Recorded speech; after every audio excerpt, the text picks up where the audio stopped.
रत्नागिरी जिल्हा परिषद आवारामध्ये नुकतेच महापुरुष दत्त मंदिराचा जीर्णोद्धार पूर्ण करण्यात आला। दत्त महाराजांची मूर्ती वाजत गाजत मंदिरात स्थापन करण्यात आली। आज या मंदिराचा कलशारोहण सोहळा पार पडला। श्री वल्लभानंद महाराज यांच्या हस्ते महापुरुष दत्त मंदिराचे कलशारोहण करण्यात आले।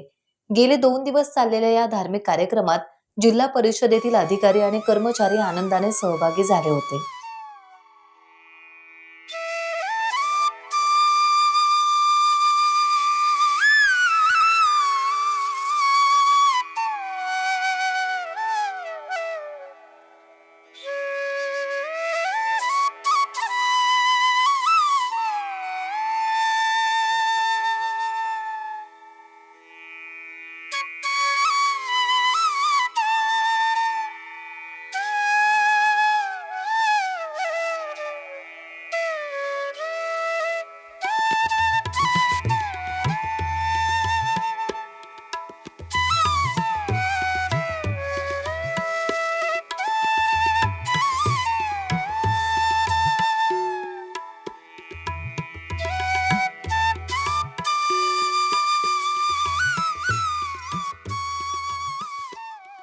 रत्नागिरीच्या मिनी मंत्रालय म्हणजे जिल्हा परिषदेच्या आवारात एक महापुरुषाच्या मंदिराचा जीर्णोद्धार आणि श्री दत्तगुरूची प्रतिष्ठापना होते।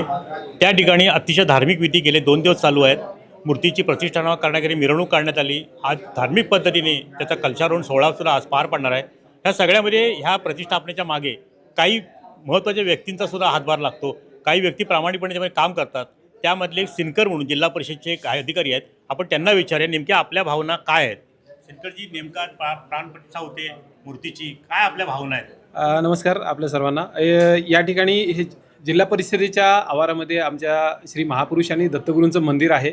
ह्या मंदिर थोडंसं जुनं आणि छोटं असल्यामुळे आम्ही 2021मध्ये हा नवीन मंदिर बांधण्याचा संकल्प केलेला होता आणि त्याला मूर्त स्वरूप काल आणि आज प्राप्त झालेला आहे। या मंदिरामधल्या नूतन दत्तगुरूंच्या मूर्तीची प्राणप्रतिष्ठापना आणि मंदिराचा कलशारोहण सोहळा काल दिनांक 25 आणि आज 26 रोजी संपन्न होतोय।